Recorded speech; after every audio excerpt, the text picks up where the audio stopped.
지난주에 우리가 나눴던 말씀은 선을 행하는 삶에 대해서 말씀을 나눴었죠. 4장을 정리하면서. 그래서 오늘 5장은 시작하면서 악을 행하는 자들에 대해서 경고하시는 말씀이 오늘 본문 말씀이 되겠습니다.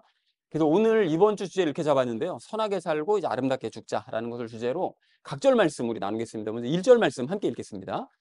자, 이제 너희 부자들아, 너희에게 이 말, 너희의 비참한 일들로 인하여 슬피 울며 울부짖으라 라고 말씀했죠. 갑자기 왜 부자들에 대해서 얘기를 하느냐? 이 부자들이 누구냐? 이게 지난 그 4장에서 얘기를 했었잖아요. 계속 강조하는 게 세상 사랑하기를 멈추고 하나님과 그분의 왕국을 사모해라. 이걸 계속 4장에서 강조했는데 그럼에도 불구하고 이런 권면을 무시하고 부자 되기 위해 힘쓰는 사람들, 그래서 실제로 부자가 된 사람들, 그리고 앞으로 그렇게 되고자 하는 사람들도 다 포함해서 이런 부자들아 너희는 경고를 받아야 된다라고 얘기하면서 얘기를 합니다. 그래서 무슨 얘기를 하는가 봤더니 너희에게 이 말, 너희의 비참한 일들, 그게 뭐냐? 그 5절에서 얘기하는 그 사륙입니다. 마지막 심판 때 그 가축들 왜 이렇게 살찌워 놓고 난 다음에 잡잖아요. 근데 그것처럼 너희도 부자가 돼서 살이 통통하게 올랐지? 그럼 너희는 마지막 심판 때 이제 잡는 거야, 너희를. 이거를 얘기하고 있습니다. 5절에서. 그러니까 그렇게 당하는 그 비참한 일들 때문에 너희는 울어야 된다라고 얘기를 합니다. 여기서 울음은 지난 4장 9절에서 그 울음은 잘못을 뉘우치면서 울어라 이 얘기를 했었잖아요. 근데 여기서 얘기하는 울음은 그 심판에 대한 이제 두려움 때문에 너희가 이제 울게 될 거다라는 그 울음입니다. 그래서 반드시 이제 심판을 받는다는 거죠, 부자들이. 자, 그래서 1절을 이렇게 정리할 수가 있겠는데 부자들아 너희에게 이 말 비참한 일들로 인하여 슬피 울며 울부짖어라 라고 얘기했다는 것이 1절의 의미가 되겠습니다. 이어진 2절 말씀 함께 읽도록 하겠습니다. 너희의 재물은 썩었고 너희의 옷은 좀먹었으며 라고 얘기하는데 이게 뭔 소린가 하면 이게 재물이 썩고 옷이 좀먹을 정도로 그냥 사용하지 않은 채 불을 쌓아만 두었다라는 그런 의미입니다. 계속 쌓아만 두니까 쓰진 않고요. 그러니까 욕심껏 그냥 쌓아만 두는 거예요. 그냥 계속 그냥 답답한 사람들인 거죠. 그래서 2절 말씀을 이렇게 정리할 수가 있겠는데요. 너희의 재물과 옷은 쌓아만 두어서 썩었고 좀 먹었다. 그러니까 그것이 이제 심판받는 그 원인 중에 하나가 된다는 거예요. 사용하지 않고 그냥 내버려 뒀으니까. 자, 이어진 3절 말씀 함께 읽도록 하겠습니다. 너희의 금과 은은 부식되었으니 그것들의 녹이 너희를 대적하는 증인이 되고 불같이 너희 살을 먹으리라.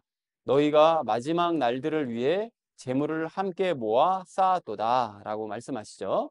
여기 금과 은이 이제 부식되었대요. 이것도 마찬가지 개념입니다. 2절에서 옷과 이것이 재물이 이제 썩은 것처럼 금과 은도 이제 부식이 될 정도로 쌓아만 두었다라는 거죠. 그러니까 이거를 쓰면 좋을 텐데 차라리 뭐 가난한 사람에게 쓰든 뭐 어디 유용한 데 쓰든 썼으면 좋은데 그냥 쌓아만 두고 그냥 만족하고 있는 거예요. 그러니까 이게 하나님께서 보시기에 너무 이게 안 좋은 거죠. 자, 근데 참고로 금은 부식되지 않습니다. 분자 구조가 워낙 안정적이라 다른 것과 섞이질 않아요. 그래서 녹이 슬질 않습니다. 그런데 금이 부식될 정도로 이제 방치했다라는 어떤 비유적 의미로 그 표현으로 이제 얘기한 것입니다. 자, 그래서 그것들의 녹이 너희를 대적하는 증인이 되었다고 얘기하는데요. 그 금과 은에 생긴 녹이 하나님께서 보셨잖아요. 그러니까 마지막 심판 때 그게 이제 불리한 증거물이 되는 거죠. 이 사람들의 부자들에게 이렇게 될 동안 뭐 했어? 라고 이제 그 증거물이 되는 거죠. 그래서 불같이 너희 살을 먹으리라 얘기하시는데 그 증거 때문에 너희는 그 불이 너희의 살을 이제 삼켜버리게 될 것이다. 그래서 실제로 지옥 가면 그불 가운데 이제 덮쳐서 살게 되잖아요. 이제 그거를 얘기하시고 있는 거죠.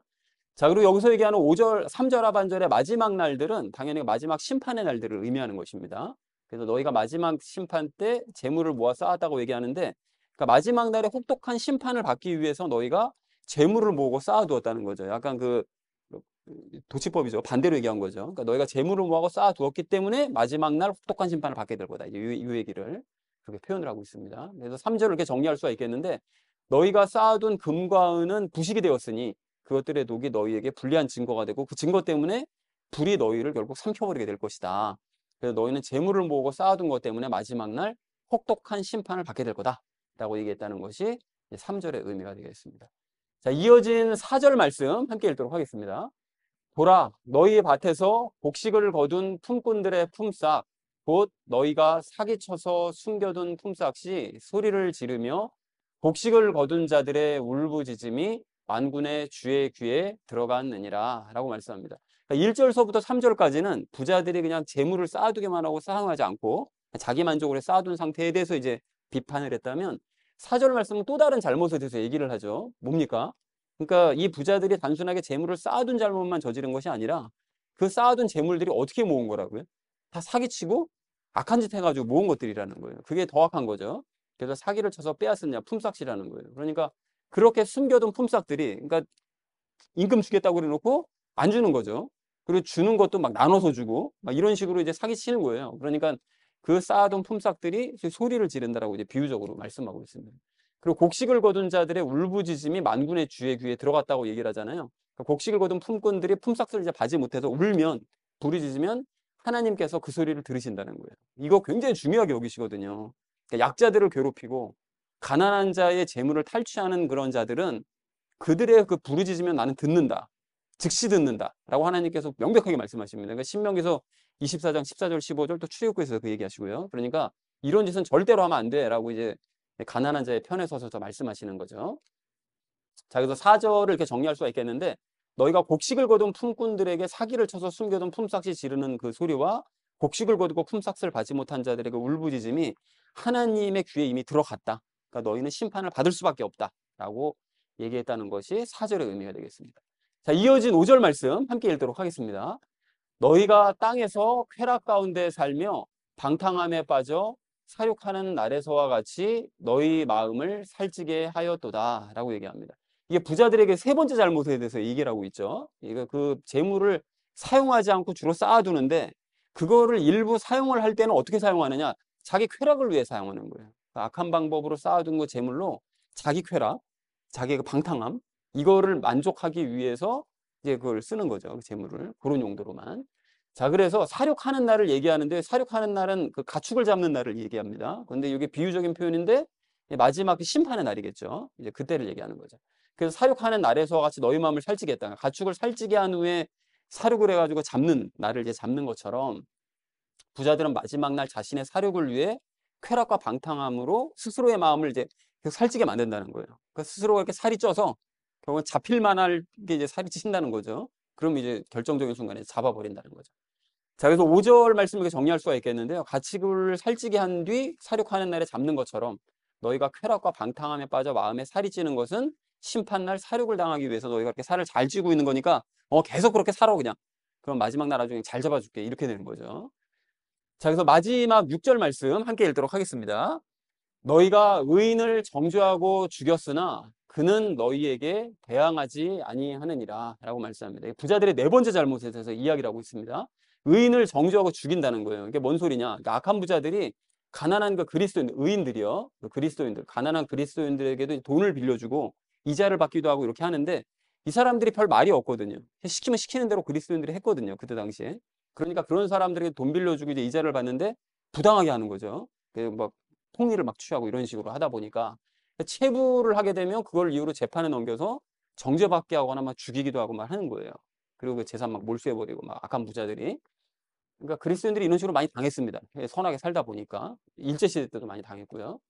자, 근데 그 사람들은 대항하지 않는다는 거예요. 가난한 그리스도인들은 저항조차 하지 않고 그냥 당했다는 거예요. 그러니까 이 죄값에 대한 이 죄값은, 악한 일에 대한 죄값은 너희가 반드시 치르게 될 거다라고 이제 경고한 것이 이제 6절의 의미가 되겠습니다. 6절을 이렇게 정리할 수 있겠는데요. 너희는 그리스도인을 정죄하고 죽이기도 했지만 그들은 너희에게 대항조차 하지 않았다라는 것이 6절의 의미가 되겠습니다. 자, 그래서 오늘 본문 말씀을 이렇게 정리할 수가 있겠는데요. 너희 부자들아, 너희는 곧 닥칠 비참한 일로 인해 슬피 울며 이제 울부짖어라. 그래서 너희가 어떤 일들을 행했는지 봐라. 너희의 재물은 썩었고 옷은 좀 먹었고 금과 은은 부식되었다. 이게 첫 번째 잘못이었죠. 그리고 그것들의 녹이 너희에게 불리한 증거가 되고 그 증거 때문에 장차 불이 너희를 이제 삼키게 될 거다. 너희는 재물을 쌓아둔 것 때문에 심판을 받게 될 거다. 이게 이제 첫 번째 잘못이고요. 자, 이어서요. 또한 너희가 밭에서 곡식을 거둔 그 품꾼들에게 사기를 쳐서 빼앗은 품삯이 지르는 소리와 곡식을 거둔 자들의 울부짖음이 하나님의 귀에 이미 들어갔다. 이게 이제 두 번째 잘못이죠. 악하게 빼앗은 거. 그리고 너희는 살찐 가축들처럼 쾌락과 방탕함으로 이제 살이 쪘다고 얘기하는, 그래서 심판날 사륙을 당할 준비가 되었다고 얘기하는데 이게 세 번째 잘못이죠. 자기만을 위해서 재물을 사용한 죄. 그리고 마지막 네 번째요. 심지어 너희는 의인을 정죄하고 죽이기도 했는데 그들은 너에게 대항조차 하지 않았다. 그런데도 너희는 그들을 심판하기에 아주 여념이 없었다는 거죠. 이게 이제 네 번째 잘못입니다. 네 번째 죄죠. 자, 그래서 그 오늘 본문 말씀을 전체적으로 좀 정리를 좀 해보자면 4장에서 세상을 사랑하지 말고 하나님 왕국을 사랑해야 된다고 경고를 했잖아요. 근데 그랬음에도 불구하고 그 말씀을 무시하고 열심히 세상을 사랑해서 부를 이룬 사람들에 대한 경고의 말씀이라는 거예요. 그 네 가지 잘못들에 대해서 경고를 하죠. 근데 우리는 이 정도로 악을 행하진 않습니다, 당연히. 그리고 또 뭐 이 정도로 우리가 불을 쌓아두지도 않았어요. 근데 어쨌든 이런 사람들을 좀 반면교사 삼아서 오늘 좀 교훈을 얻으려고 하는데요. 그래서 그 오늘 본문 말씀에 재물과 관련돼서 세 가지 이야기를 나누려고 합니다. 첫 번째는 재물을 사용하는 방법에 대해서요. 두 번째는 재물을 얻는 방법에 대해서요. 그리고 마지막 세 번째는 인생을 마무리하는 것에 대해서 우리 함께 이야기를 나누도록 하겠습니다. 그래서 오늘의 결론이요. 선하게 살고 아름답게 죽자라는 것을 주제로 나머지 말씀은 삶에 적용하면서 함께 말씀 나누도록 하겠습니다.